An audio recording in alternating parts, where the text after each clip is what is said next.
Fala galerinha, sejam todos muito bem-vindos, muito boa noite para todos vocês que estão aí ligados com nós mais uma vez aqui na nossa quinta-feira às 20 horas nesse mesmo canal, como eu sempre falo para vocês. Então, sejam todos muito bem-vindos, boa noite para todos que estão aí.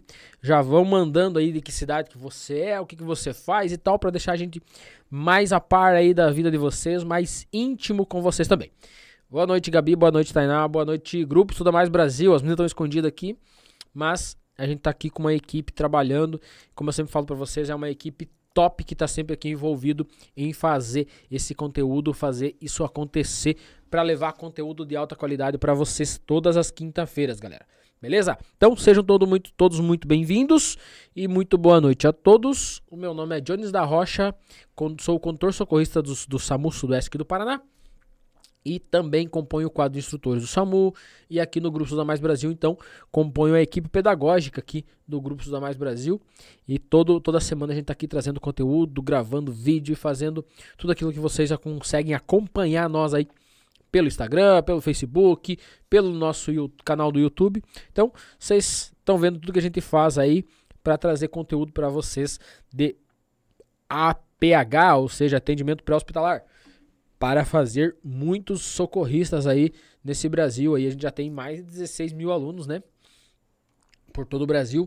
Então, sejam bem-vindos à nossa escola de formação de socorristas. É isso aí, galera. Nosso objetivo aqui é formar socorristas, deixar socorristas bem preparados, bem qualificados para fazer um atendimento pré-hospitalar de altíssima qualidade. E hoje temos anúncios, temos avisos. Vamos começar aqui. O que a gente tem hoje? O link do certificado está logo abaixo aí no canal, tá, galera? Logo abaixo na página aí, vocês vão conseguir localizar então o link dos certificados. Também hoje tem a senha para conseguir então baixar o seu PDF, galera. O material tá topzera, top das galáxias. Então o material hoje é top demais para vocês conseguirem baixar aí e juntar na apostila de estudo de vocês. Então temos também daqui a pouco, mais pro final, galera, mais pro final então vai ter o carrossel e vocês vão lá, vão curtir, vão comentar a nossa ambulancinha lá, vão printar, vão tirar print das aulas aí, vão postar, vão marcar o grupo, vão marcar os amigos, vão marcar todo mundo aí, porque é o que eu sempre digo, galera. Chame os amigos de vocês para assistir a aula, chame os familiares de vocês para assistir as lives, ter um conhecimento básico em primeiros socorros. Porque se vocês têm o conhecimento, é bom, é muito bom ter o conhecimento e poder ajudar o outro. Agora, você ter o conhecimento para você e o dia que você precisar, quem que vai te atender, quem que vai te ajudar? Você não vai estar sempre no meio de pessoas aí que saibam te atender. Então, chama teu familiar, chama a esposa, chama o marido, chama o filho, a filha, o pai, a mãe, chama todo mundo aí para assistir um pouco, começar a interagir então com esse mundo aí do atendimento pré-hospitalar, para vocês o dia que precisar, o pai sabe, a mãe sabe, o filho sabe, talvez fazer um desengasgo, iniciar uma RCP de alta qualidade, porque hoje o conteúdo é top demais, galera. Quando eu falo top demais, eu tô falando dos 6 elos que salvam vidas, ou seja, a cadeia dos 6 elos que salvam vida. É muito top esse conteúdo, galera. É o que vocês têm que saber para intervir em uma PCR, ou seja, parada cardiorrespiratória. Uma vítima que entra em parada cardiorrespiratória, então, se vocês não sabem o que fazer, fica muito tenso. Quando a gente sabe já é difícil, imagina quando a gente não sabe o que fazer. Então hoje eu vou falar dos 6 elos aqui, lembrando, galera, o conteúdo dos 6 elos da cadeia do salvamento é muito extenso, é muito conteúdo, mas aqui eu já dou uma base, dou um norte para vocês, a gente dá uma aprofundadinha em cada conteúdo para dar um norte para vocês. Então a partir daí você adquire o nosso curso e aí sim você vai ter contato muito mais aprofundado com tudo que há de atendimento pré-hospitalar, né? Hoje aqui a gente vai falar só da PCR. Como identificar, o que eu tenho que fazer depois que identificar, como fazer uma compressão de alta qualidade, por que tem que ser de alta qualidade, quando a ajuda chegar, o que eu faço, que tipo de ajuda eu tenho que pedir, depois que a ajuda chega, o que eu faço. depois que a vítima vai para o hospital, depois que a vítima volta da parada cardiorrespiratória. Já pensou? Vocês sabem fazer uma RCP de altíssima qualidade e aí vocês abordam a vítima, está em PCR, inicia uma RCP de alta qualidade, demora um pouquinho então para o SAMU, os bombeiros, enfim, o resgate chegar para te ajudar e dali um pouco essa vítima volta da PCR e você não sabe o que fazer. Então, a gente vai explicar tudo para vocês aqui, o passo a passo então dos 6 elos aí da cadeia do salvamento. Beleza, galera? Então, sejam muito bem-vindos. Eu tô dando uma enroladinha aqui, que é o tempo que eu tô dando pra vocês chamar os amigos de vocês. Chamar o pai, chamar a mãe, mandar o link. Grita aí no grupo da família, manda um monte de figurinha no grupo da família, que as pessoas pensam que é alguma coisa importante assim, vão correndo lá pensando que é fofoca, e aí vocês postam o link lá, o pessoal entra e fica aqui nos acompanhando. Então, nessa super live de hoje, hoje é dia 8 de novembro. Eita, galera! De setembro, não novembro, ó, eu já tô viajando aqui, galera. Hoje, dia 8 de setembro, então, tivemos um feriadão aí de 7 de setembro ontem. E eu estava de plantão, né? E agora estamos aí para a nossa super live. Hoje não estava de plantão, hoje estava de boa. Vim até mais cedo para a escola. Tava aí trocando uns dedos de prosa com a galera. Então hoje foi mais tranquilo.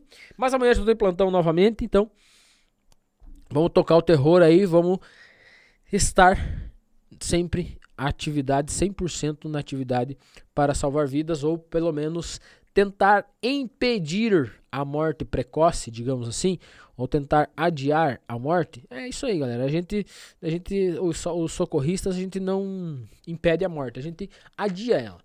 Né? Quando a gente faz uma intervenção, que a gente faz a diferença, em muitos atendimentos nossos a gente não faz a diferença, a gente faz nosso trabalho e volta para base. Não é fazer a diferença, a gente faz a diferença mesmo, no APCR, é no acidente de trânsito, com vítima grave, que a gente consegue ir lá, estancar uma hemorragia, limpar uma via aérea, fazer uma compressão de alta qualidade, ventilar, colocar GDEL, O2, todo o procedimento, desfibrilar quando é necessário, com DEA e tal. Então, é nesse momento que a gente faz a diferença. Quando a gente só vai lá, pega uma pessoa, caiu de moto, tem uns esfolão, uma fratura em membros aí, de boa, é tranquilo, não faz muita diferença. Vamos pensar assim, não precisa estar muito preparado para isso. Não, para isso não há necessidade de estar muito preparado. Mas sim, essas são algumas das nossas ocorrências. E aí quando acontecem as graves de verdade, aí que o bicho pega, aí tem que estar preparado. E estar preparado para essas horas não é fácil, galera. Então, vamos para o nosso conteúdo. Hoje tem, lembrando, logo aqui embaixo, tem o link para vocês acessarem, então, o certificado de vocês. Também no final vai ter, no final ou no meio, não sei, vamos ver. Daqui a pouco vai ter a senha, tá? E os nossos membros assinantes, eles têm privilégios, é isso aí, galera. Os membros assinantes aí do canal têm privilégios. Não sei se tem mais membro novo, se tiver, daqui a pouco alguém vai me passar aqui e eu vou gritar o nome do bichão aqui, tá? Então, vamos para o nosso conteúdo, então. Eu já vou começar a passar os slides rapidinho para vocês, só para vocês verem como o material é topzera, galera. Então, vou mostrar os slides para vocês, o material é topzera. Então aqui, os 6 elos da cadeia da sobrevivência, tá? Tem uma imagem aqui de uma vítima aqui que já foi pranchada aqui pelos socorristas. Os socorristas estão utilizando aqui o cinto-aranha. Na sequência, então, temos os 6 elos aqui do APH. Então, eu vou falar rapidinho sobre os 6 elos para vocês. Então, o primeiro é o acionamento, logicamente, que é a detecção mais o acionamento do serviço de emergência. Na sequência, a RCP de alta qualidade. Na sequência, a desfibrilação. Na sequência, a ressuscitação de alta qualidade. Depois, os cuidados pós-PCR e a recuperação, então, dessa vítima pós-PCR. Então, são esses os 6 elos. Aqui, nesse primeiro elo aqui, então, tem o reconhecimento. Aqui tem uma guria, uma socorrista, que ela está fazendo aqui o VOS, o ver, ouvir e sentir. Ela está vendo o tórax da vítima, sentindo ali com a mão, está sentindo a respiração da vítima e está ouvindo a respiração da vítima se ela estiver presente. Então, esse é o procedimento VOS.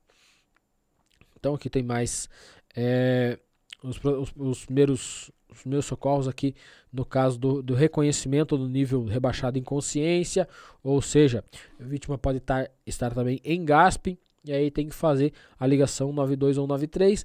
Na sequência, então, o segundo elo inicia-se uma RCP de alta qualidade. A gente já vai falar como que é feita essa RCP de alta qualidade. Daí, o suporte básico de vida, RCP precoce. Aqui no terceiro elo, então, a desfibrilação precoce.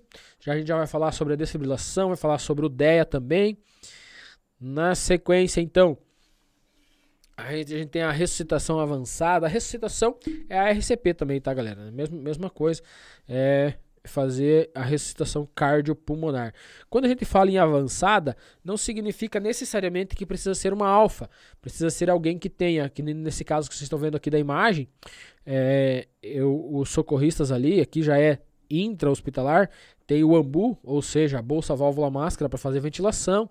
Não é a mesma coisa que na cena, quando tenha um leigo ou um socorrista que não tem o AMBU para ventilar. Do ladinho ali tem um DEA também para fazer a desfibrilação. Então aqui já é uma equipe treinada, uma equipe qualificada, já com material qualificado, com O2, tudo bem certinho. Então, suporte avançado. Aqui no quinto elo, cuidado pós-PCR. E no sexto elo também são os cuidados pós-PCR, que daí no caso a recuperação. Então aqui nos cuidados pós-PCR, galera, é a hora que a vítima volta. Como que eu vou saber se essa vítima voltou da PCR ou não? Como que eu faço a partir do momento que se ela voltar de uma PCR, como que eu faço para saber se ela está respirando, se ela tem pulso, se o pulso está adequado ou não? Enfim, a gente vai ver tudo isso aí daqui nadinha. E no sexto elo, então, a recuperação. Não tem muito segredo, cada um recupera de uma forma, vai depender muito da idade, das comorbidades que essa vítima já tenha, do que foi que levou ela a entrar numa PCR, numa parada cardiorrespiratória. Então tudo isso influencia aqui na recuperação, então faz parte aqui do sexto elo. Então vocês viram o top do material que essa equipe preparou para vocês, tá? É pica das galáxias esse material que está preparado para vocês aqui. Vai agregar muito aí na sua apostila. Vocês que estão baixando o material aí, armazenando em PDF, o material no notebook, no celular, enfim, tá guardando em pendrive. Galera, o material aqui é topzera. Vocês vão ter muito conteúdo aí para vocês guardar no material de vocês. Então, beleza? Vamos começar então. Falando sobre os primeiros dois elos, eu vou falar de 2 em 2 por vez. E aí, a cada 2 elos que eu falar, eu vou falar para vocês, então, eu vou dar um intervalinho aqui para responder as perguntas, senão fica muito pro final e depois a gente não consegue responder tudo junto, tá bom? Vai acabar virando uma confusão aí, as meninas vão ficar bem doidas aqui do lado, não vão conseguir acompanhar as perguntas de vocês, beleza? Então, os 6 elos da cadeia da sobrevivência. Então vamos lá para o primeiro elo da cadeia da sobrevivência. É o acionamento do serviço de emergência. Galera, quando eu falo de acionamento do serviço de emergência, está relacionado também ao reconhecimento de uma PCR para saber que tipo de emergência eu preciso acionar. Então vou abordar uma vítima ao solo, digamos. A PCR pode acontecer por N motivos, tá? A parada cardiorrespiratória pode acontecer por N motivos. Só para vocês me entenderem, então, quando eu falo de parada cardiorrespiratória, é quando o coração para de bater. Quando o coração para de bater, todas as outras funções param também. Uma vez que todas as funções do corpo param, para a circulação, para a oxigenação.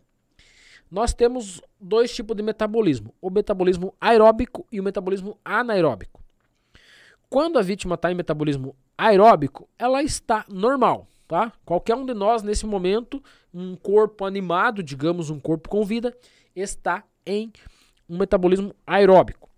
Quando evolui para o metabolismo anaeróbico, funciona da seguinte forma. O metabolismo anaeróbico é quando não há oxigenação no sangue. Por algum motivo, não está chegando oxigênio no sangue. Então, ossos, pele, músculos, eles aguentam de 4 a 6 horas sem receber oxigênio em metabolismo anaeróbico. No metabolismo anaeróbico, não tem oxigenação. Então as células tiram do sangue apenas glicose para transformar em energia de backup. Tá? No metabolismo aeróbico, as células tiram energia, tiram a energia da glicose, mas também do oxigênio, tá? Quando não tem oxigênio, elas tiram apenas da glicose. Só que é uma energia de backup, para garantir um tempo aí de vida, mas não é muito tempo. Falando de membros, de músculo, de pele, é bastante tempo, analisando assim. É bastante tempo, de 4 a 6 horas é bastante tempo que aguenta sem oxigenação. Esses órgãos aguentam aí, digamos, pele, músculo, ossos, eles aguentam de 4 a 6 horas sem oxigenação. Então, numa parada cardiorrespiratória, vão aguentar de 4 a 6 horas sem morrer. Beleza, é top demais. É muito tempo. Dá tempo de chegar num centro cirúrgico longe, dá tempo de fazer um monte de coisa. Só que temos um probleminha que está relacionado aos órgãos abdominais. Os órgãos abdominais, eles aguentam apenas de 45 minutos a 1 hora a 90 minutos, ou seja, 1h30 em metabolismo anaeróbico, sem oxigenação. Então, uma vítima em parada cardiorrespiratória, os órgãos abdominais vão começar a morrer a partir de 45 minutos em parada. Eles começam a morrer a partir de 45 minutos de parada, de PCR, tá? Sem RCP. Metabolismo anaeróbico, não chega a oxigenação. Não tem circulação, não tem oxigênio no sangue. Então, as células estão tirando apenas a glicose, da glicose transformando em energia de backup, tá?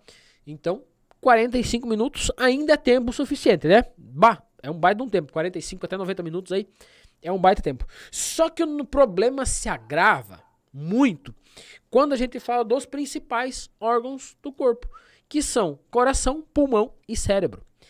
Esses três, eles só aguentam de 4 a 6 minutos em metabolismo anaeróbico, tá? De 4 a 6 minutos é muito pouco tempo de metabolismo anaeróbico, entende? Então, não está chegando oxigênio no cérebro, ele vai aguentar aí de 4 a 6 minutos. Não está chegando oxigênio no coração, ele vai aguentar de 4 a 6 minutos. Não está chegando oxigênio no pulmão, ele vai aguentar de 4 a 6 minutos. Só para vocês me entenderem, é muito pouco tempo, tá? A partir do momento que a vítima entrou em parada, até vocês dar uma sapateada em roda, chamar alguém, pegar o telefone, lembrar do número, ligar, já passou 1 minuto ou 2, tá? E aí, vocês só tem mais 2 minutos para iniciar a RCP. Para pegar ainda na fase elétrica, para pegar aí antes que o coração morra, para pegar antes que o cérebro morra, para pegar antes que o pulmão acabe morrendo também. Então, o que acontece? A partir de 4 minutos, na verdade, a partir de 4 minutos, o nó sinusal, que é um órgão que gera energia elétrica e envia para o nó atrioventricular, ele morre, tá? A partir de 4 minutos ele para de ter a função de gerar energia, tá? Na sequência, ele não envia energia para o nó atrioventricular. O nó atrioventricular é um outro órgão que fica aí já pelo nome entre os átrios e os ventrículos, para também de transmitir, ou seja, largar essa energia de forma adequada. Ele começa a entrar em sofrimento e não vai largar essa energia de forma adequada também. Então, de 4 a 6 minutos vai entrar em sofrimento esse cérebro e pode morrer, tá? Então, de 4 a 6 minutos é ainda a fase elétrica, a chance que a gente ainda tem de pegar o nó sinusal e o nó atrioventricular ainda gerando energia, ainda distribuindo energia, ainda em talvez um batimento que seja inadequado. Quando eu falo um batimento inadequado, galera, eu estou falando que a vítima está em taquicardia ou fibrilação ventricular. Alguma dessas duas situações.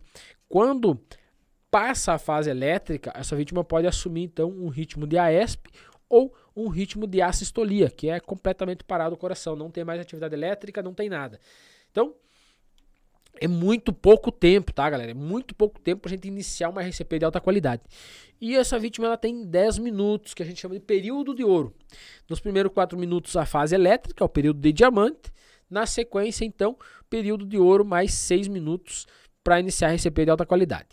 a cada 1 minuto que eu perco sem iniciar uma RCP de alta qualidade, essa vítima perde 10% de chance de sobreviver.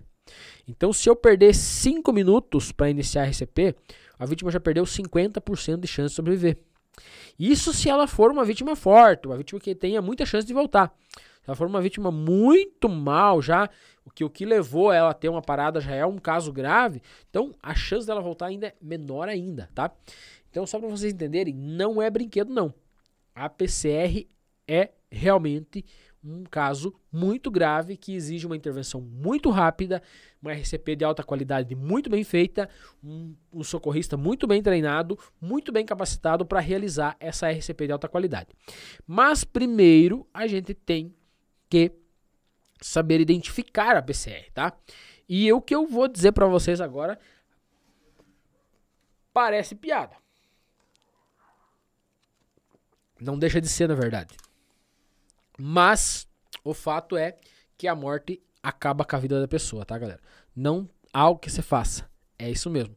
A morte está acabando com a vida das pessoas e se a gente não souber intervir rapidamente, a morte vai levar, sim, os nossos entes queridos, nosso pai, nossa mãe, filho talvez, tá? É muito grave. Não significa que eu sabendo o que fazer, eu vou salvar a vida, tá?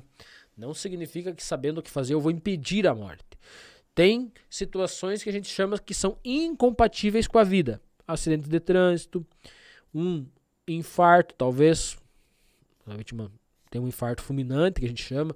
Rompimento de aorta, ou rompimento de uma coronária. Tá? É um IAM aí gravíssimo, fulminante. Então, não vai ter muito o que o socorrista fazer. Tá? No acidente de trânsito, balançamento, aí o efeito chicote dos órgãos, no terceiro choque, quando a gente fala ali, divide os choques da cinemática do trauma, então tem o choque dos órgãos, rompimento de aorta, é óbito na hora, não tem o que se faça. Então, há condições que são incompatíveis com a vida. Ponto. Não tem o que se faça. Vai morrer de qualquer forma, pode estar na frente do melhor hospital do mundo, vai morrer. Não tem o que se faça. Mas há muitas outras situações em que dá para intervir e dá para fazer diferença e dá sim para prolongar a vida, ou seja, impedir ou retardar a morte, tá? Impedir por um momento ou por alguns anos ou retardar a morte por um período. Não significa que essa pessoa não vai morrer mais porque você impediu ela de morrer naquela hora, mas naquela hora você impediu e aí você deu uma chance aí dela sobreviver e fazer alguma coisa útil para frente, né? Não é necessariamente assim que a gente pensa, mas sim, a gente vai lá e dá o nosso melhor para tentar fazer a diferença. Escolhemos ser socorristas. Lembrando, a vítima não escolheu estar na situação em que ela está, mas nós escolhemos ser socorristas. Então vamos fazer o nosso melhor. Quem escolheu ser socorrista tem que fazer o seu melhor, porque a gente entende perfeitamente que a vítima não queria estar ali, tá? A vítima de qualquer acidente de trânsito, a vítima de qualquer situação, de qualquer situação gravosa aí que dói, que causa sofrimento e tal, nenhuma vítima queria estar naquela condição. Nenhuma queria estar naquela condição. Mas se ela está naquela condição, o socorrista aqui se propôs a ser socorrista e fazer a diferença e tentar salvar, então que ele faça o seu melhor, porque ninguém obrigou ele a estar ali. Ele está ali porque ele quer, então ele faça o melhor. A vítima não escolheu estar ali, ela está ali porque ela não quer, sem querer ela está ali, mas então o socorrista que está ali porque quer, deve fazer sim a diferença e fazer o seu melhor. Beleza, galera? Então, reconhecer a PCR. Então, abordo a vítima no solo. Abordei uma vítima caída, então cheguei perto, vou me aproximar, vou ajoelhar, então o ideal é que eu... Vou passar o slide aqui, galerinha. Tá. Então, o reconhecimento, galera. Eu vou passar o slide para vocês tirar o print, então, ou quem quiser copiar. Então, no primeiro momento, abordei a vítima, me aproximei ali, a vítima está caída, vou bater no ombro, vou chamar, se é senhor, vou chamar de senhor, se é senhora, vou chamar de senhora. Uma mulher, senhora, homem, senhor. Não chame de senhorzinho, não chame de senhorinha, é senhor e senhora. Não chame de vozinha nem de vozinho, porque se ele não for teu vô e tua avó, não chame de vozinho, tá? Ele é vô de alguém, mas não teu. Então, chame de senhor ou de senhora. Se você não sabe o nome, senhor ou senhora. Não chame pelo apelido, tá? É muito importante não chamar pelo apelido. Às vezes você chega e chama o cara pelo apelido, ele tá... Vamos pensar que ele tá num dia ruim, teve uma síncope, tá acordando da síncope, e o apelido dele é Fofão, e você chega e chama ele de Fofão. Aí você toma uma no pé do ouvido e sai arrodeando. Não chamem as vítimas de vocês por apelido. Se vocês não sabem o nome, é senhor ou senhora. Não é tio, não é tia, não é tiozinho, nem tiazinha, não é vozinho, nem vozinha. É senhor ou senhora, tá? Isso aqui vocês levem pra vida de vocês, é senhor ou senhora. Se você chamar uma pessoa que não é vô de você, chamar de vô, ele vai dizer assim, eu não sou teu vô. Ponto. Nem todo mundo é ignorante assim, mas tem pessoas que são assim. Então, não chamem pra vocês não levar um pataço aí de graça, tá? Então, vou voltar ao slide aqui, já deu tempo de copiar. Então, a colega aqui abordou, chegou, ajoelhou do lado da vítima, chamou, não teve responsividade, a vítima não respondeu, ela fez o voz aqui, ó. Ela tá, então, olhando, vendo, tentando checar a respiração. Uma vez não identificada a respiração, checa-se o pulso dessa vítima. O ideal é que já chegue e já cheque o pulso, tá, galera? Abordou, chamou.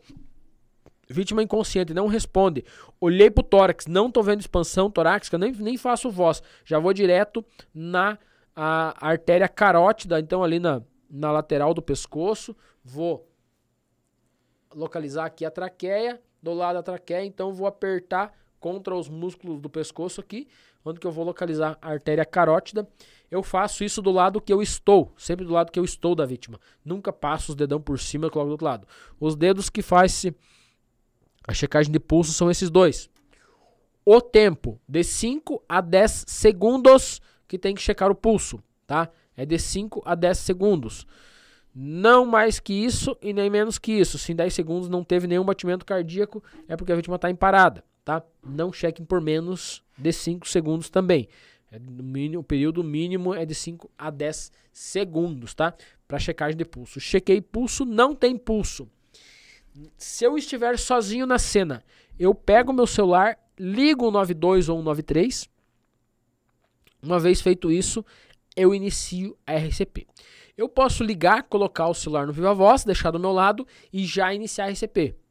Ou eu posso, então, ligar, se eu não consigo deixar do lado e falar e fazer RCP ao mesmo tempo, eu ligo e falo, ó, tô em tal lugar assim, assim, passo o endereço bem certinho, pontos de referência próximo, e falo, a vítima é um masculino ou uma feminina, um homem, uma mulher, aproximadamente tantos anos, achei, ou seja, abordei ao solo, abordei caído aqui no chão, chamei, não responde, não respira, o tórax não está expandindo, chequei pulso, não tem pulso, tá em PCR, vou iniciar a RCP, me manda socorro o mais rápido possível. Uma vez que você conseguir falar isso pro médico, ele já sabe que você tem treinamento, que você tem um conhecimento, que você entende de primeiros socorros. Então, ele vai te mandar ajuda o mais rápido possível. E aí, pedido ajuda, então, inicia-se a RCP de alta qualidade. E aí a gente vai, então, para o segundo elo da cadeia de sobrevivência, tá? Então, é RCP de alta qualidade. Vocês podem ver que o socorrista que está posicionado, então, para fazer essa RCP aqui, galera, ele está com os joelhos bem próximo da vítima, tá? As mãos, mão forte, parte hipotenar da mão forte, vai no centro do tórax. Centro, linha central, linha do nariz com a linha do umbigo, tá? É a linha central e vou localizar, então, a linha intermamilar, se for criança. Já se for adulto, eu vou checar o espaço que a gente chama aqui, que é a cavidade, ou seja, processo xifoide, a ponta do externo, aquilo que acaba o osso do peito, tá? Aquilo que ele se abre para as costelas aqui. Daqui para cima, daqui eu vou medir 2 dedos e vou colocar, então, a parte hipotenar da minha mão logo acima, então, desse espaço que eu deixei de 2 dedos. Parte forte, a mão fraca vai em cima e eu vou fazer esse procedimento que o socorrista está fazendo ali. Vou engatar as mãos, então engatar as mãos uma na outra, trançar os dedos ali e vou começar a fazer as compressões. No adulto, essas compressões têm que ter uma profundidade de 5 a 6 centímetros em um ritmo, uma velocidade de 2 por segundo, ou seja, entre 100 a 120 por minuto. compressões tem que ter a profundidade e ter a expansão completa. Profundidade, expansão completa. Profundidade, expansão completa. Isso num ritmo de 100 a 120 por minuto. Uma vez feito isso, tenha certeza também que a via aérea dessa vítima está livre, que a vítima está, então, não está com a boca obstruída. Vou fazer uma checagem rápida na boca da vítima para ver se ela não está com a boca obstruída. O socorrista que deve chegar na cena, então, do SAMU, dos bombeiros, então deve fazer isso também. Mas vocês, se lembrarem, façam também essa inspeção para ver se não tem prótese dentária, chapa, que nem o pessoal falava antigamente, chicletes, bala na boca da vítima, que com as compressões aí, e daí na sequência as ventilações também, esse objeto pode acabar indo para a via aérea e causando uma obstrução total ou parcial de vias aéreas, dificultando todo o nosso trabalho aí para fazer ventilação dessa vítima quando a gente falar de RCP de alta qualidade. Então, inicio o RCP de alta qualidade já nesse momento, num ritmo de 100 a 120 por minuto. Se eu não for ventilar, que eu já vou explicar para vocês o que é ventilar, se eu não for ventilar, eu vou só realizar RCP e não paro até a chegada do socorro. Por isso a importância de eu pedir ajuda. Se eu pedir ajuda, a ajuda vai chegar. Nem que demore um pouquinho, eu vou cansar, mas vai chegar. Se eu não pedir, eu vou fazer RCP até morrer ou até não aguentar mais e parar. E aí a ajuda não vai chegar porque eu não pedi. Então, lembra sempre de pedir ajuda e iniciar uma RCP de alta qualidade. Mas o pedir ajuda tem que saber para quê. Por isso tem que identificar que é uma parada e explicar para o médico que a vítima está em parada, que não tem pulso, e aí ele vai mandar a ambulância mais próxima e o mais rápido possível para ajudar vocês. Beleza? Então, feito isso, iniciar a RCP de alta qualidade em uma profundidade de 5 a 6 centímetros, em um ritmo de 100 a 120 por minuto, na parte central do tórax, então, linha central, 2 dedos acima do processo xifoide.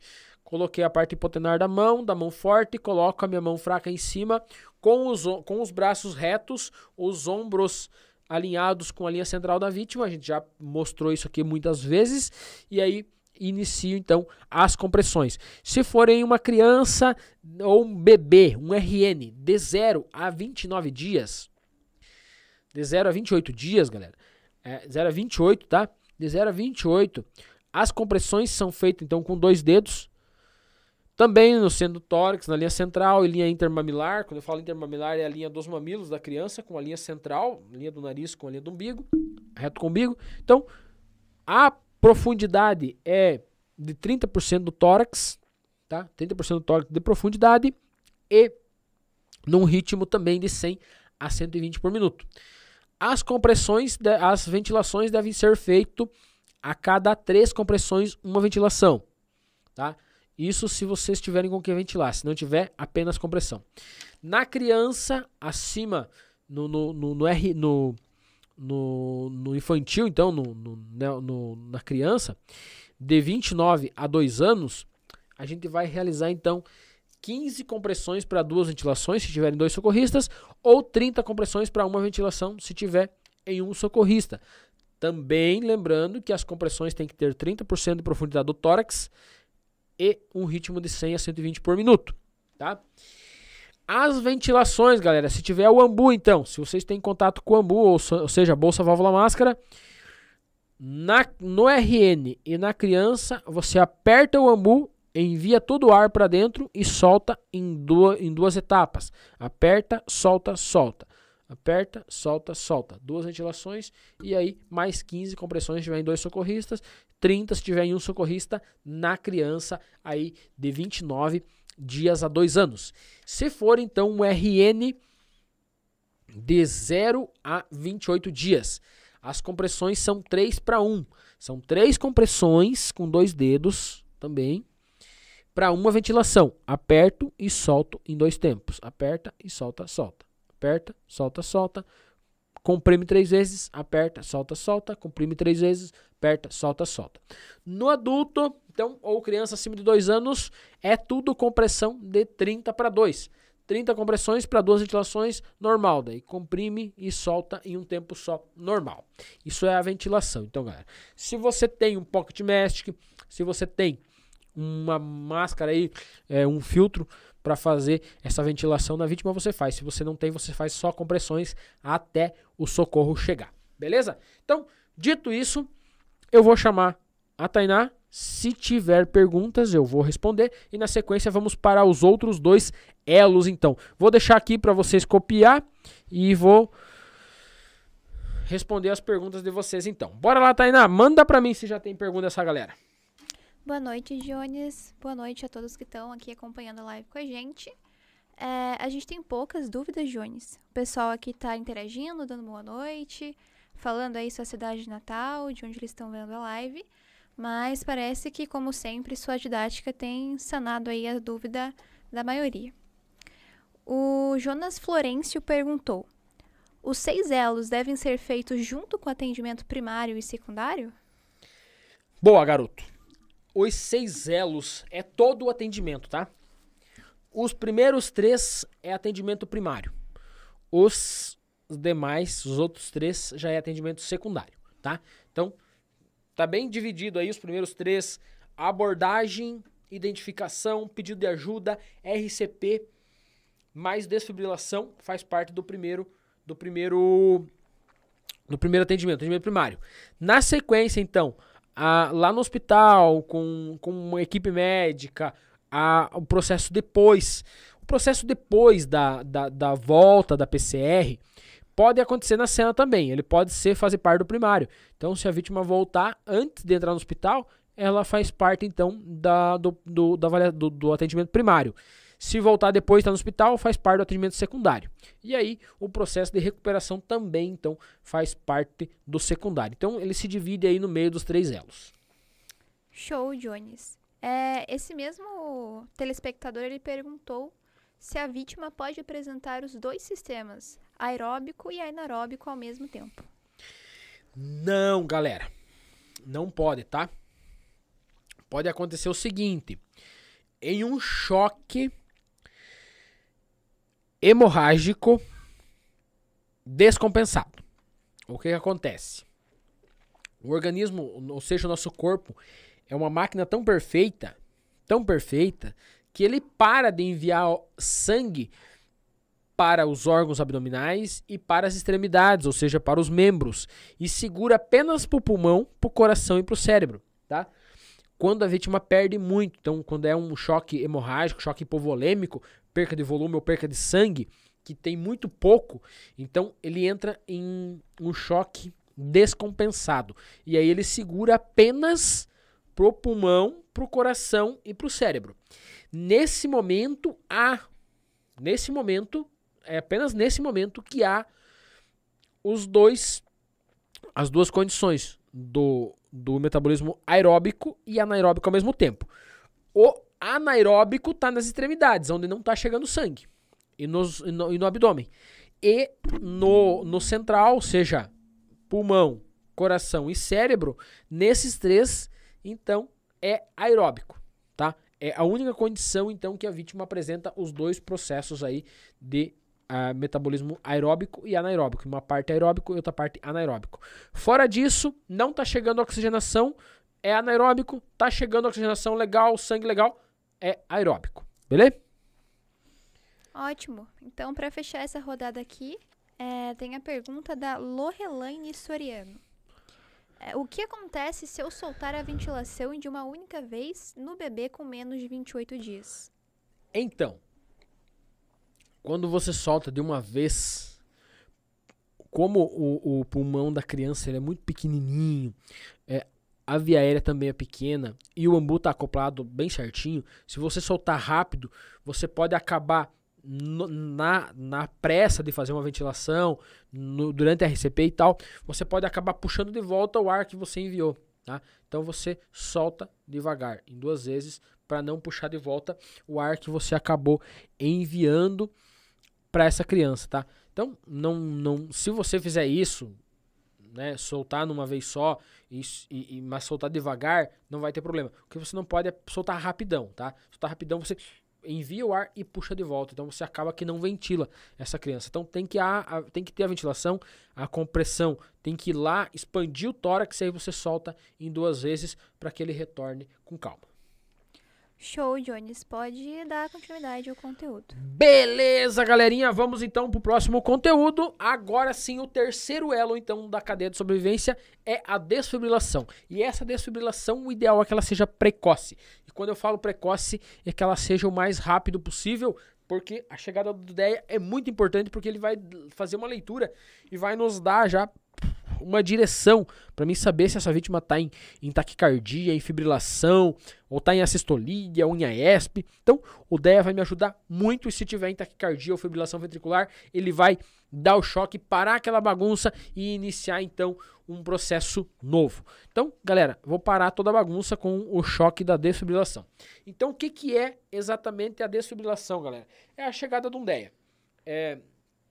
Quando eu estou, então, em um atendimento, vamos pensar no seguinte: vocês se formando socorristas vão trabalhar num shopping. Nos shoppings, nos aeroportos, nos estádios de futebol, enfim, esses lugares devem ter DEA, tá? Eles devem ter DEA, porque se uma vítima entrar em PCR, tem que ser feita uma desfibrilação precoce. E aí, locais onde há grande movimentação de pessoas, deve ter um DEA. Então, o socorrista que estiver num local desses e ver uma pessoa em parada cardiorrespiratória, identificou a parada cardiorrespiratória, pediu ajuda, inicia a RCP de alta qualidade e pede se tem DEA. Então, se tiver um DEA, ou se você estiver trabalhando aí como socorrista já no aeroporto, num shopping, num jogo, num estádio, enfim, num evento grande que tenha a possibilidade de ter um DEA, já pede o DEA. Essa desfibrilação é muito importante. Por quê?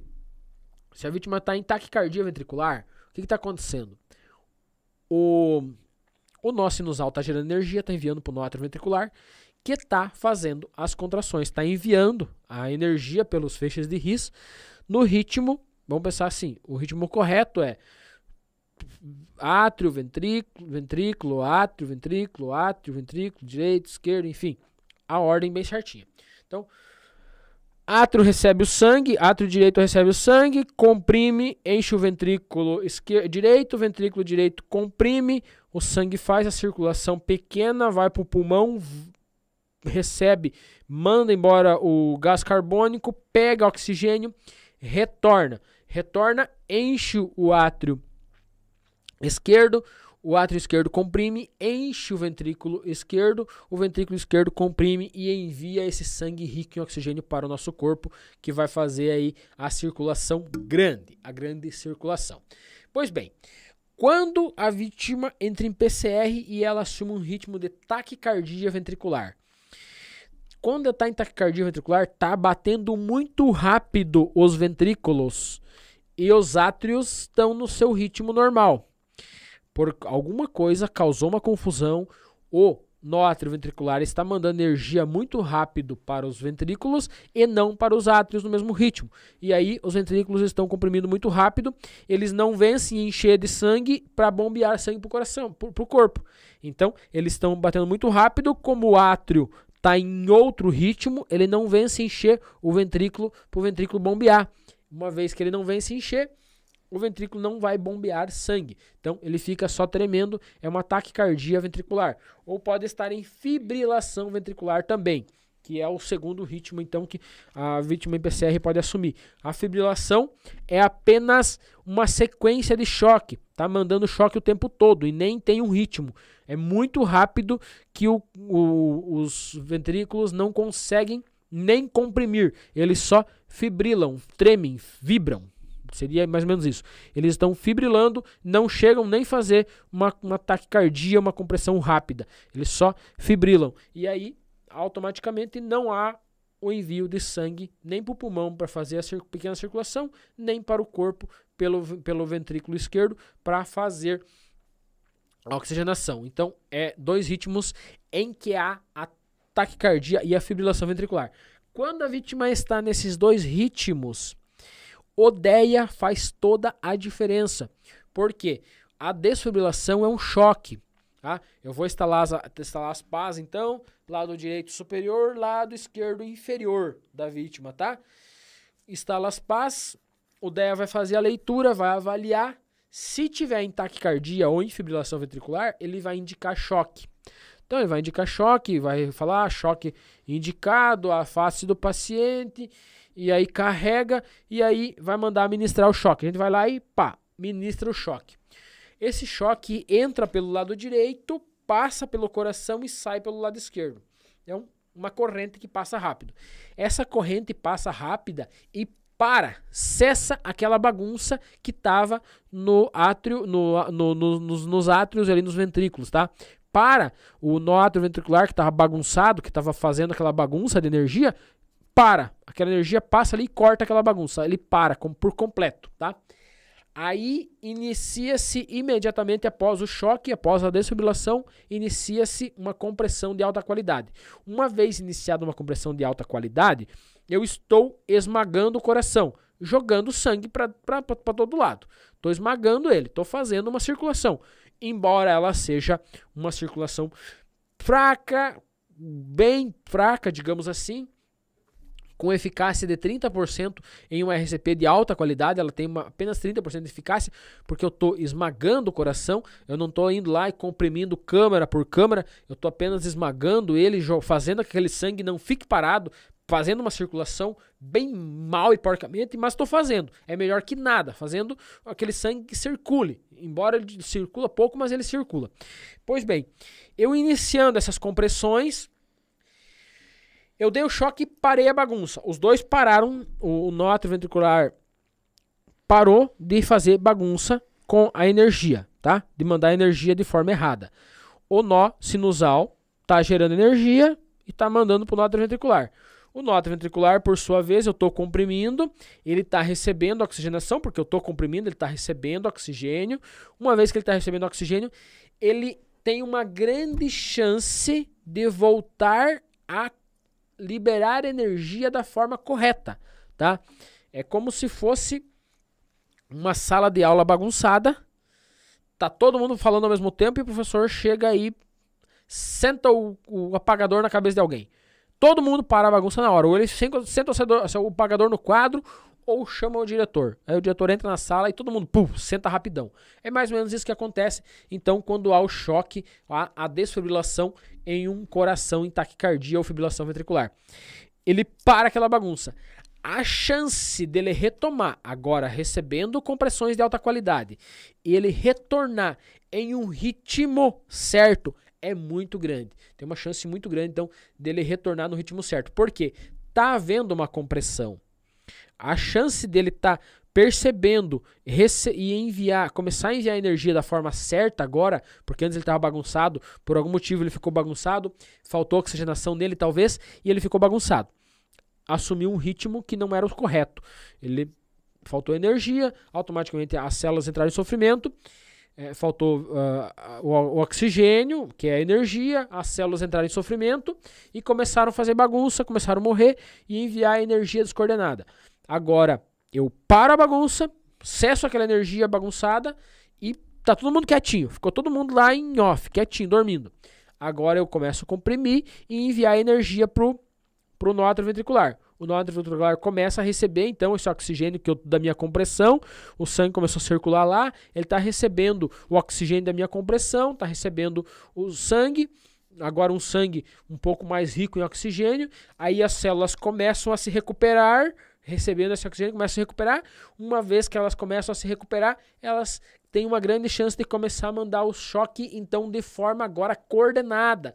Para o seu ventrículo, para o seu átrio, para o seu ventrículo, para o seu átrio, assim sucessivamente, por sua vez, conforme a ordem das compressões. Então, vocês entenderam que é um processo muito complexo, mas é mais ou menos isso que eu expliquei para vocês.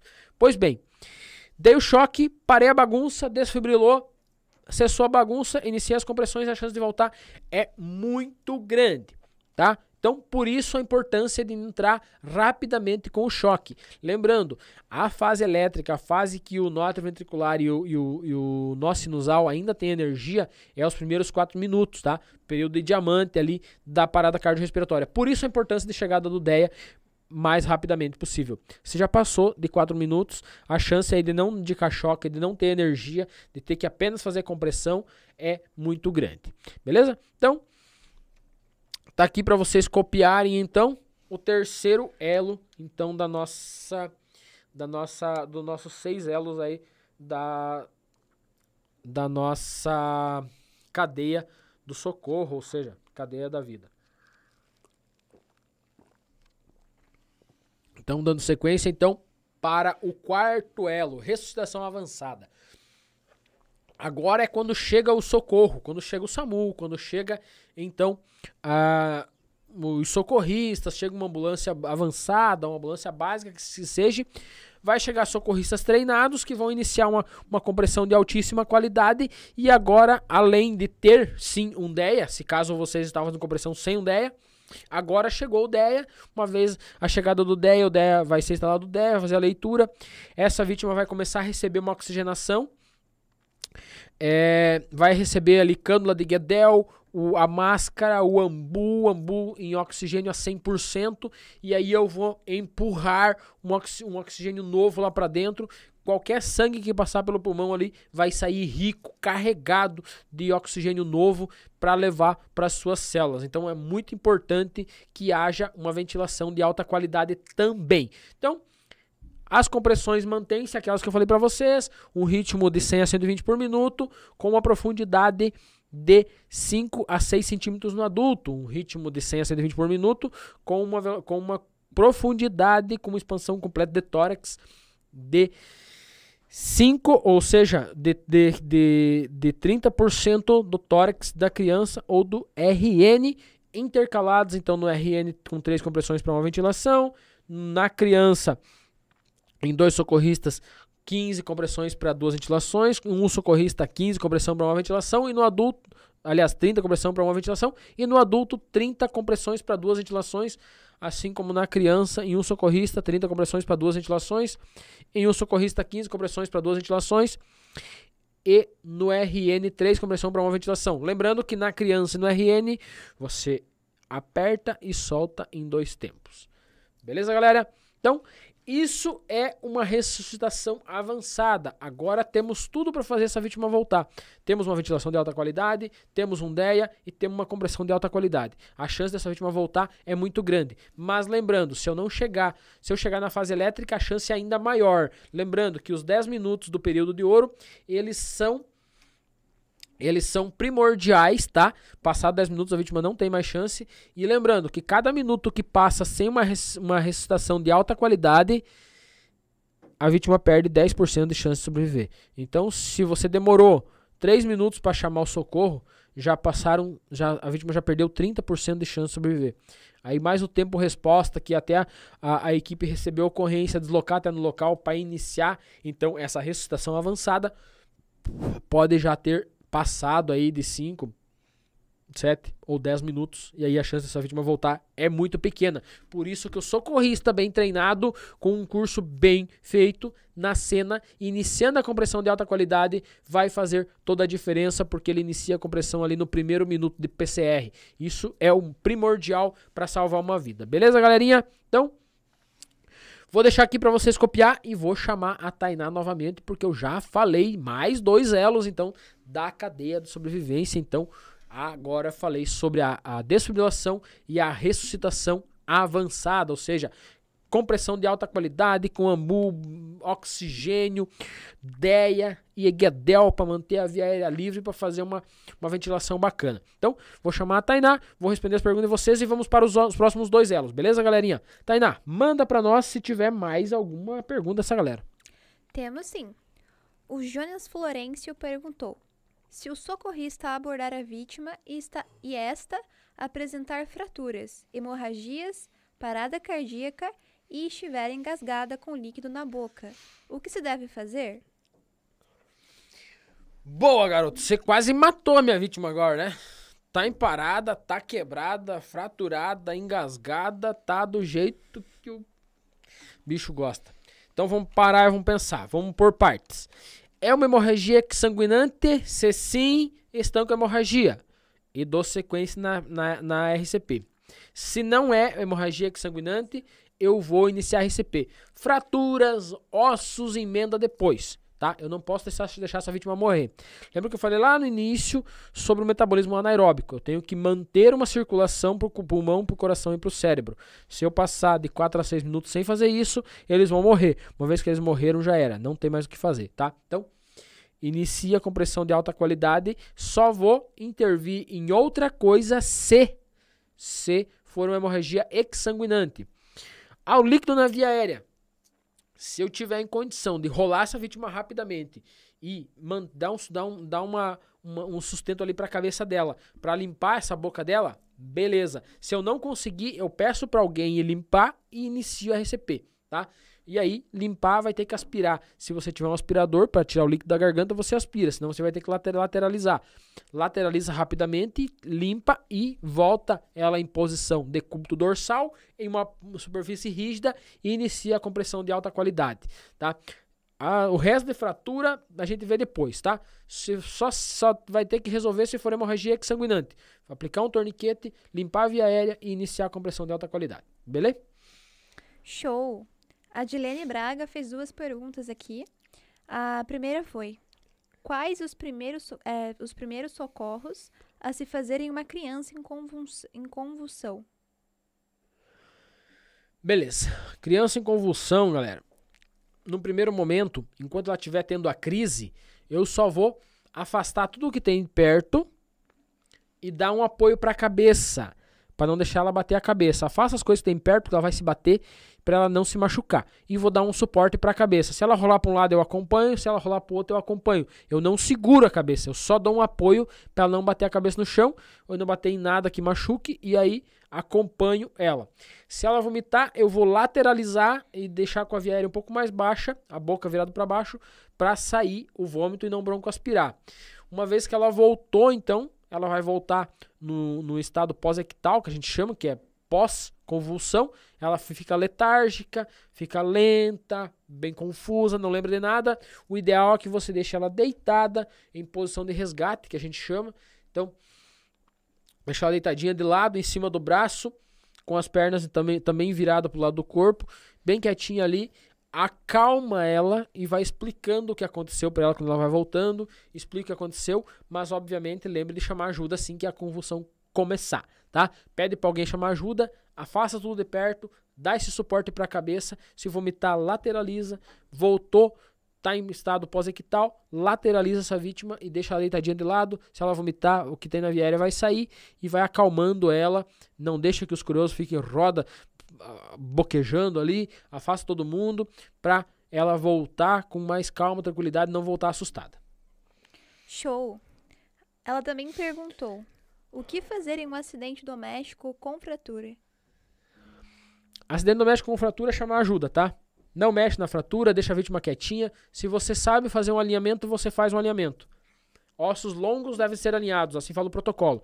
Se for um osso longo, e um dos ossos longos, e você sabe fazer um alinhamento, você alinha para diminuir a dor. Se você não sabe fazer um alinhamento, você deixa a vítima quieta, não mexe nela, pede para ela não se mexer, acalma ela e faz um controle de cervical, pede para ela não mexer a cabeça, se caso ela tenha batido a cabeça, batido as costas, o pescoço, enfim, foi uma queda meio grave, segura a cabeça dela, pede para ela não se mexer, acalma ela, mas lembra de pedir ajuda, tá bom? Não tem o que fazer, isso é serviço para socorrista, fazer alinhamento, fazer a imobilização das fraturas, fazer todo o protocolo de checagem, avaliação primária, rolamento, pranchamento, XABCDE e levar para o hospital, tá? Isso é atendimento para socorristas.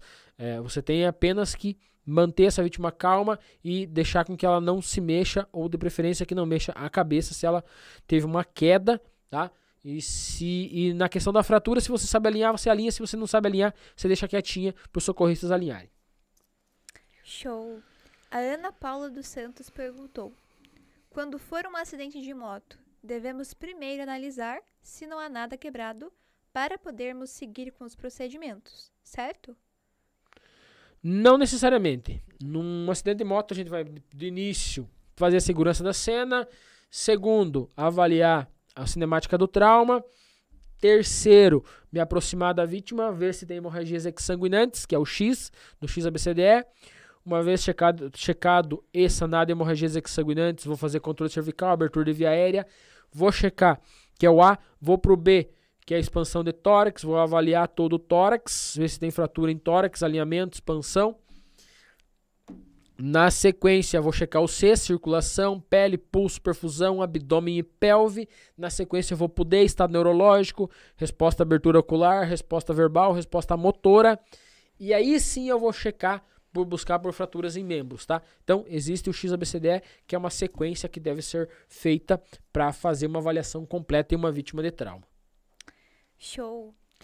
O Florimar José da Silva também perguntou: como estancar uma hemorragia exsanguinante se for na carótida? Pressão local, tá? Se tiver um buraco, você conseguir enfiar o dedo e trancar a carótida, beleza. Mas geralmente, se é uma hemorragia exsanguinante na carótida, não dá nem tempo, muitas vezes, de iniciar um procedimento, a vítima já vai a óbito. É muito grave. Se cortar por completo, então, é praticamente impossível resolver, ou seja, sanar essa hemorragia. A vítima vai a óbito. Se cortou parcial e você conseguir rapidamente introduzir ali gás e chumaço e fazer uma compressão local para dar uma diminuição nessa hemorragia e chegar rápido no hospital, pode até salvar, mas é muito difícil.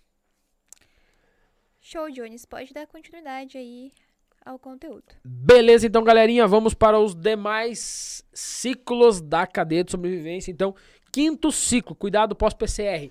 E quando que essa vítima volta da PCR? Não sei. Em algum momento ela pode voltar, se ela voltar. Uma vez que ela voltou, então, da PCR, ou seja, da parada cardiorrespiratória, essa vítima pode apresentar as seguintes situações. O DEA vai fazer a leitura e não vai indicar choque. Uma vez que o DEA fez a leitura e não indicou choque, eu checo o pulso.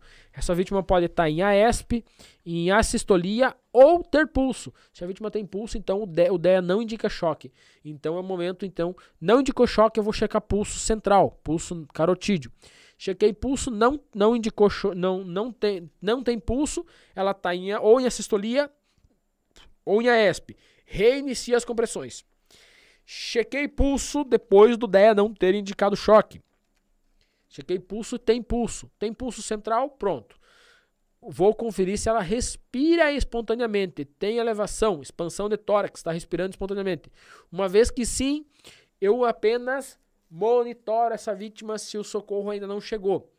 Se o socorro já chegou, então se for os socorristas do SAMU, do SIAT, então socorrista treinado, que tem todo o suporte, a gente vai, se ela estiver ainda inconsciente, manter a Guedel e manter uma máscara de oxigênio a 100%, máscara com bolsa reservatório, com oxigênio a 100% para ventilar melhor essa vítima, para oxigenar melhor essa vítima.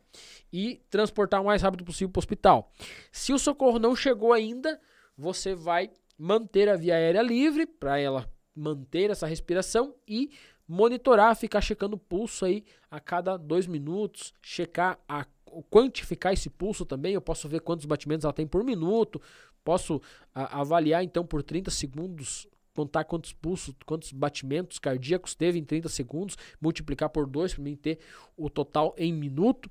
E aí vou monitorar, ou seja, checando pulso e respiração até os socorristas chegarem. Se for o socorrista vai então oferecer O2 e vai transportar o mais rápido possível para o hospital. Agora, se pode acontecer também de eu estar realizando as compressões e essa vítima se mexer. Se essa vítima se mexer, tentar mexer o braço, tentar se mexer, então é o momento que eu paro e checo o pulso. Ela pode voltar no meio das compressões e aí começar a se mexer, eu paro e checo o pulso central. Mesmo procedimento de quando o DEA não indica choque, que eu vou checar pulso. Se ela começou a se mexer, eu vou checar pulso e respiração, ver se tem pulso e respiração. Pode acontecer de voltar no hospital, então também não tem nenhum segredo além disso que eu falei para vocês. Pode acontecer do DEA não indicar choque, a gente vai checar pulso, tem pulso, avalia a respiração está presente. Já aconteceu comigo também, da vítima de não indicar choque e chegar pulso, ter pulso. Já aconteceu da vítima começar a se mexer e já aconteceu da vítima começar a respirar. Aí eu tô ali comprimindo e dali a pouco eu sinto que o tórax se expandiu sozinho. Eu paro na hora, quando eu sinto que o tórax está expandindo sozinho, parei na hora, fui checar pulso. Então a vítima tinha voltado já e aí tinha começado a respirar, e daí eu senti nas compressões ali que teve uma resistência porque ela estava tentando respirar. Então cessa na hora a compressão e vai checar pulso. E aí, mesmo procedimento pós-PCR. O2, se ainda estiver inconsciente, mantém a cânula de Guedel e aí transporta o mais rápido possível para o hospital, tá bom? Então esses são os cuidados pós-PCR no pré, tá? No pré-hospitalar. No intra-hospitalar tem uma gama de medicações e exames que serão feitos a partir de agora, tá? E isso faz parte do intra-hospitalar, não é nosso trabalho, não faz parte aqui do nosso curso e nem da nossa aula. A questão da gama de medicação, vai avaliar ali se teve fratura de arcos costais durante as compressões, se teve algum machucado no pulmão durante o esmagamento, as compressões ali, se teve alguma lesão no pulmão também. Então, tudo isso, se não colocar Guedel, teve lesão, vai começar a avaliação do estado neurológico dessa vítima, se ela tem resposta verbal, abertura ocular, resposta motora. Então, é iniciada aí uma bateria de exames, uma bateria de avaliação para saber como que essa vítima tá aí depois dela voltar numa PCR. Muitas vezes acontece da vítima voltar da PCR e na sequência entrar em PCR novamente. Já aconteceu comigo várias vezes. Comigo não, com as minhas vítimas, né? De voltar da PCR e dali um pouco entrar em PCR novamente, porque o quadro que levou elas para uma PCR era um quadro gravoso, um quadro ruim, e aí ela volta por um instante e na sequência entra em parada novamente. Mais uma vez que voltou, então, avaliar todos os sinais vitais então, dessa vítima, vai aferir PA, saturação, pulso, temperatura, vai avaliar tudo aí, vai avaliar tórax, se teve fratura de arcos costais, vai começar já com eletro, se foi uma questão de uma suspeita de AM, vai começar com eletro, enfim, vai fazer uma bateria de exames aí para tentar identificar o que levou essa vítima numa PCR e quais foram os danos causados durante a RCP e mesmo os danos causados pela PCR. Lembrando que a PCR ela causa um metabolismo anaeróbico e esse metabolismo anaeróbico pode trazer várias gravidades aí para o corpo da nossa vítima, ou seja, para o organismo, tá? Então, esses são os cuidados pós-PCR e aí vou deixar aqui um pouquinho para vocês copiar rapidinho, para vocês printar a tela de vocês aqui sobre os cuidados, então, da pós-PCR.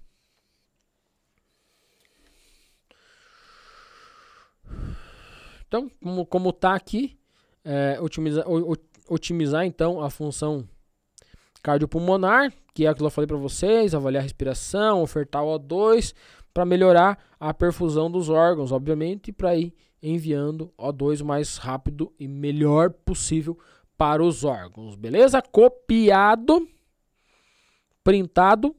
Vamos então para a recuperação.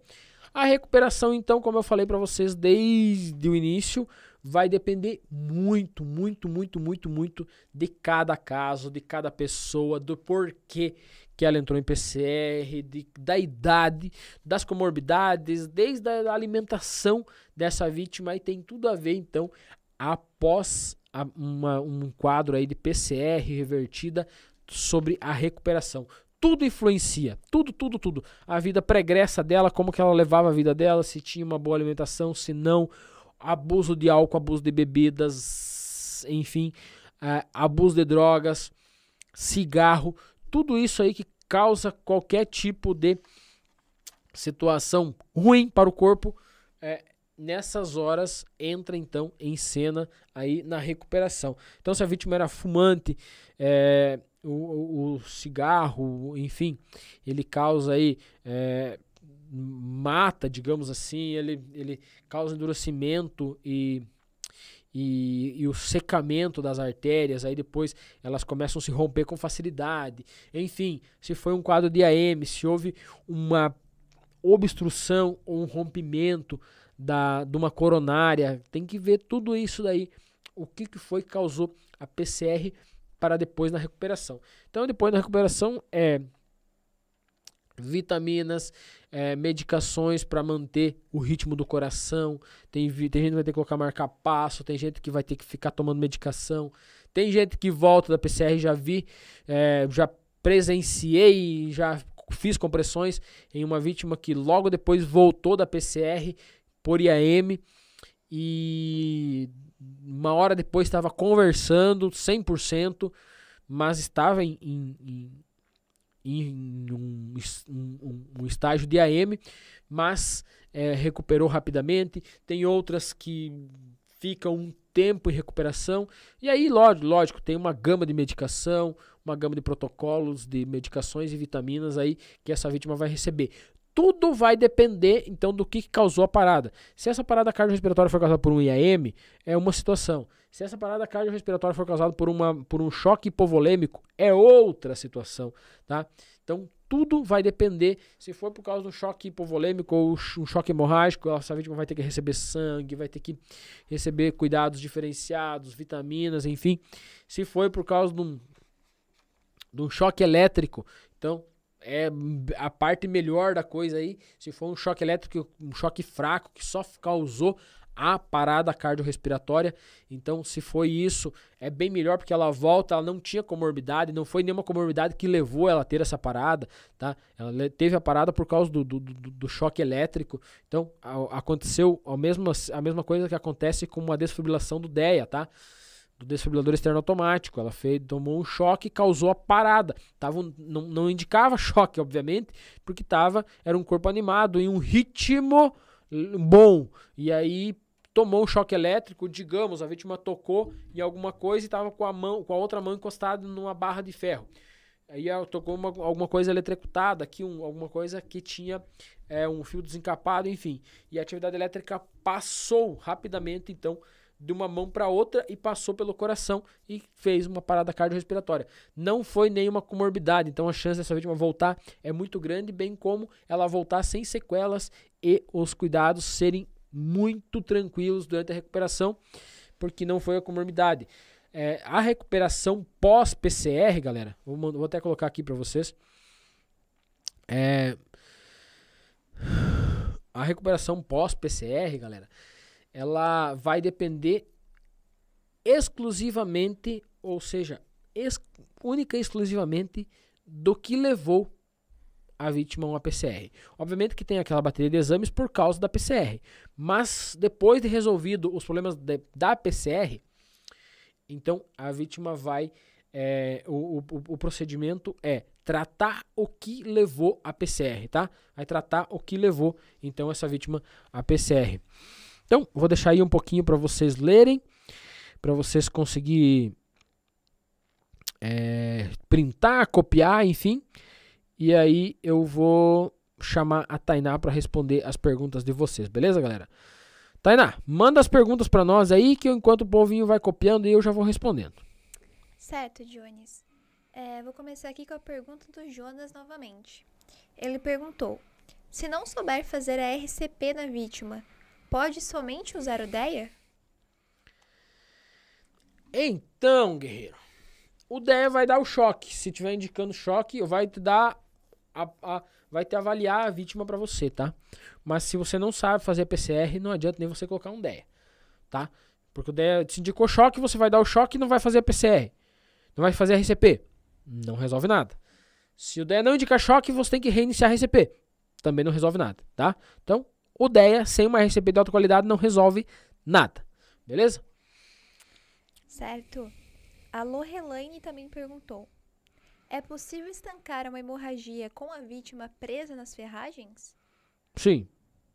Certo. Sim. Se tiver hemorragia sanguinante, tiver presa nas ferragens, vai entrar no meio das ferragens, lá vai lá e amarrar, parar a hemorragia até que tire a vítima das ferragens. Certo. O Rafael Pereira perguntou: Jones, pode ser que a vítima se mexa durante a RCP sem ela ter voltado da PCR? Pode. Pode ser que ela se mexa sim. Quando uma RCP é de altíssima qualidade, pode acontecer da vítima se mexer sem mesmo ter voltado. Você está comprimindo tão bem que está causando uma circulação tão boa, tá? Que acaba talvez a vítima querendo se mexer, tendo alguns movimentos aí de mobilidade ou motricidade, mas ainda não voltou. Aí você para a compressão, ela para de se mexer, você vai checar pulso, não tem. Pode acontecer sim. Certo, Jones. A Silvânia perguntou: e se a vítima estiver com baixo pulso, ainda faz compressões para ajudar até o resgate chegar ou não? Depende desse baixo pulso, tá, colega? Então, tá com 15 por minuto, é PCR. Tá com 20 por minuto, é PCR. Tá com 30 batimentos cardíacos por minuto, é PCR. Ah, tá com 50, não é PCR. É baixo, mas não é PCR, tá? Tem que saber aí até onde você vai poder comprimir ou não. Se a vítima tá com pulso de 45 constante, tem 45, é pouquinho, mas tem. Tá respirando, deixa quietinha, tá? Tá com pulso de 30, mas não respira, ou respira com dificuldade, tá ficando todo cianótico, inicia a RCP de alta qualidade. Show. A Letícia Romeiro perguntou: no caso de trauma de tórax, se houver hemorragia interna, é possível identificar quando há desvio de traqueia? Sim, sim. Hemorragia interna é uma coisa, tá? Hemorragia interna é pancada, choque, enfim, o rompimento de algum órgão começou a hemorragia interna. O desvio de traqueia foi um choque direto na traqueia, de alguma maneira teve o desvio da traqueia. Você vai fazer a avaliação e vai localizar o desvio, ou tá para fora, ou tá para dentro, ou tá para um lado, ou tá para o outro, tá? Na busca aqui, busca tátil, palpável, você vai conseguir identificar então se tem um desalinhamento da traqueia. Show. E para finalizar aqui a rodada, então, o Rafael Pereira perguntou: Dionis, na questão da PCR por choque, há alguma chance de volta sem RCP? Já andei levando muito choque com o serviço que trabalho. Então, se entrar em parada, guerreiro, pode ter certeza que vai precisar de PCR, de RCP, tá? Se tiver uma parada por choque. Mas aí o que acontece? Tem que analisar o seguinte: o DEA, ele tem um choque controlado e é colocado as pás aqui e aqui, né? Lado direito superior, lado esquerdo inferior. Então o choque ele é controlado para passar pelo coração e sair de volta. É um choque que tem uma voltagem grande, mas uma amperagem baixa. Ele só passa rapidamente e para o coração.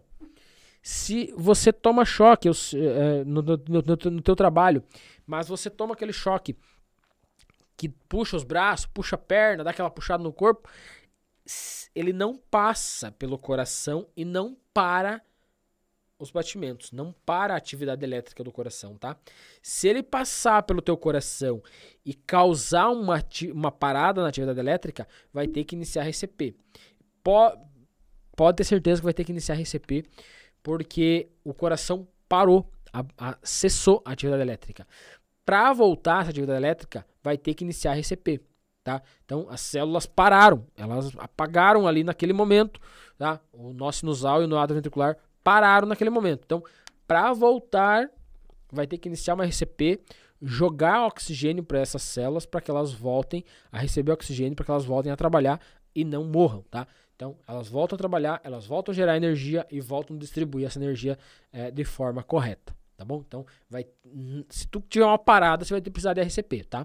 Se não, se tu dá aquele choque, te dá uma tontura, dá uma chacoalhada forte e você chega meio a desmaiar e tal, é uma coisa. Agora, se der parada, vai ter que iniciar RCP. Ótimo, Dionis. Pode continuar com o conteúdo. Show, galerinha, então.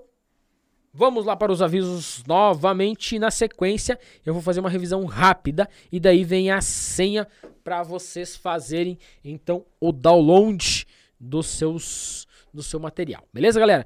Então, lembrando, logo aqui abaixo, no link, vocês vão conseguir fazer o pedido do certificado. Certificado R$14,90. É muito barato o certificado, galera. Para vocês terem um certificado de 2 horas aí na casa de vocês.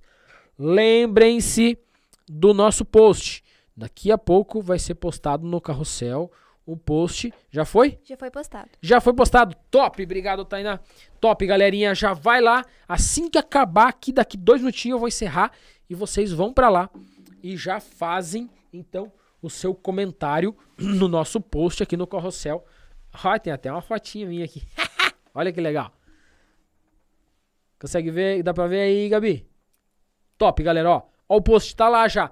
Não sai ainda. Daqui a pouco você vai pra lá. Espera pegar tua senha, tá? Espera pegar tua senha pra tu poder baixar teu material. Daí depois você vai lá e curte, comenta, printa, faz o que você quiser. Só não precisa printar minha foto aqui, porque daí não vai dar ruim, tá? Então, lembra de sair daqui e ir lá, já faz o print aí, marca a escola, marca eu, marca todo mundo aí no Instagram, compartilha com os amigos, marca os amigos de vocês aí, pra semana que vem nós ter mais gente aqui, porque lembrem-se que é na mesma hora e no mesmo canal, todo mundo aqui pra nossa super live, tá? Então, os membros assinantes têm sempre seus privilégios, galera. Sejam bem-vindos, nossos membros assinantes. Lembro que daqui 2 minutinhos eu vou dar a senha para vocês imprimir o certificado para vocês baixar o PDF de vocês. E no link aqui abaixo vocês já conseguem o certificado, beleza? No carrossel do Instagram, vocês vão conseguir, então, curtir, comentar. Vai lá, comenta a ambulância. Lembra que o nosso combinado é ir lá e comentar a ambulância no nosso post lá do Instagram, galera. Então, vou começar novamente. Lá vou eu para o início e vou fazer, então, um resumo rapidão. Beleza, galera? Então, os 6 elos da cadeia de sobrevivência. Primeiro elo, identificação da PCR e o pedido de ajuda. Não precisa ser PCR, tá, galera? Pode ser também outra coisa que você vai identificar e vai pedir ajuda, tá? Mas daí o procedimento aqui daqui pra frente vai ser outro, tá? Se for uma PCR, você identificou a PCR, checou o pulso, identificou, tá em PCR, não tem pulso, inicia a RCP de alta qualidade, iniciada a RCP de alta qualidade, vai pedir se tem um DEA no local que você tá. Se tem um DEA, você vai instalar o DEA para desfibrilação precoce. Se não tem ideia, vai ter que esperar a chegada dos socorristas, vai ser feita então a desfibrilação, que é aquele choque, ou seja, a instalação do DEA para fazer a avaliação da vítima e, se necessário, o choque em ritmos de taquicardia ou fibrilação ventricular. Show! Então, na sequência, a ressuscitação de alta qualidade, ou seja, a ressuscitação avançada, que é feita pelos socorristas, com Guedel, com ambu, ou seja, bolsa, válvula, máscara, mais oxigênio, mais o DEA, e aí uma ventilação de alta qualidade com compressões de alta qualidade. Show de bola! Na sequência, então, vai para os cuidados pós-PCR, se essa vítima voltar da PCR, então a gente vai adicionar aí para ela uma máscara com oxigênio a 100%. Se ainda tiver inconsciente, vai com Guedel. Se já voltou da consciência, então vai ser tirada a Guedel dessa vítima e ela vai ser transportada para o hospital o mais rápido possível. Na sequência, então, a recuperação, e daí a recuperação envolve toda aquela questão do que foi que causou a parada, por que ela parou, vai tratar com medicações essa comorbidade que causou a parada cardiorrespiratória. Daí vai ter aquele tratamento com a família, acompanhamento com assistente social, psicólogo, tudo aquilo, porque às vezes a vítima vai voltar, vai ter dificuldade para deambular, ou seja, para andar, para falar, e aí tem que ter um acompanhamento com toda a família na questão emocional, e aí além do tratamento para sanar aí a comorbidade que levou à parada cardiorrespiratória. Então, os 6 elos que salvam vidas: identifique e chame ajuda, inicie a RCP de alta qualidade, desfibrile essa vítima, então, a ressuscitação avançada com a chegada dos socorristas, os cuidados após o retorno da PCR e a recuperação dessa vítima, que será feita, então, com o auxílio dos familiares, médicos ou, enfim, todos aqueles que estão envolvidos aí nessa situação que levou essa vítima a ter uma parada cardiorrespiratória. Galerinha, vamos lá então, feito o resumo. Tainá, se você tiver mais alguma coisa para falar para essa galera, manda bala, porque eu vou fechar por hoje. Eu vou encerrar aqui, já falei demais, falo rápido e falo bastante, né? Vocês já ouviram falar por aí do alto-falante, né? Eu sou baixinho falante e falo bastante, e já vou passar a senha para vocês ir lá imprimir baixar o seu material em PDF, beleza? Tainá? É só isso mesmo, Jones. Eu acho que você sanou a dúvida de todo mundo aqui. O pessoal elogiando a aula, a live de hoje, dando parabéns para você. E é isso. Pode finalizar a aula. Top, galerinha. Show de bola, então. Muito obrigado pelos elogios. Muito obrigado por ter ficado até agora aqui conosco. Muito obrigado de coração. Muito obrigado, Tainá. Muito obrigado, Gabi, Grupo Estuda Mais Brasil, Lucas, Felipe, Gustavo, Andressa, que vai estar amanhã bem louca, se dando as roupas, sapateando e fazendo o certificado para vocês. Muito obrigado, toda a equipe do Grupo Estuda Mais Brasil. Muito obrigado por vocês terem ficado aqui até agora conosco. Muito obrigado pela confiança, galera.